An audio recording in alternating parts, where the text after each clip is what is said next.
Hi అండి, అందరు ఎలా ఉన్నారు?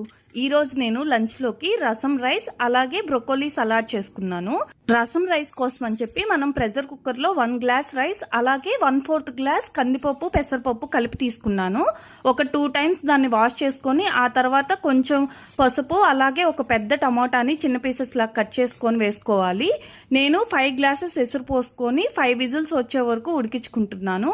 అలాగే రసం పొడి కోసం ధనియాలు, జీలకర్ర, ఎండుమిర్చి అలాగే సాల్ట్, కారం, పెప్పర్ ఇంకా కొంచెం వెల్లుల్లి రెబ్బలు మిక్సీ చేసుకొని పక్కన పెట్టుకున్నాను. అలాగే చింతపండు గుజ్జులో కొంచెం వాటర్ పోసుకొని నానబెట్టుకోవాలి. 5 విజిల్స్ తర్వాత రసం రైస్ పర్ఫెక్ట్ గా కుక్ అయిందండి. మనం ముందుగా నానబెట్టుకున్న చింతపండు వాటర్ ని ఆ రైస్ లో కూడా వేసుకొని కొంచెం సేపు కుక్ చేసుకోవాలి. ఇప్పుడు రసం కోసం తాలింపు పెడుతున్నాను. ఒక ప్యాన్ లో ఆయిల్ వేసుకొని జీలకర్ర, ఆవాలు అలాగే మనం మిక్సీ పట్టుకున్న పేస్ట్ ని ఫ్రై చేసుకోవాలి. ఫ్రై అయిన తాలింపుని రైస్ లో వేసుకొని ఒక 2 మినిట్స్ ఉడికించుకుంటే చాలు.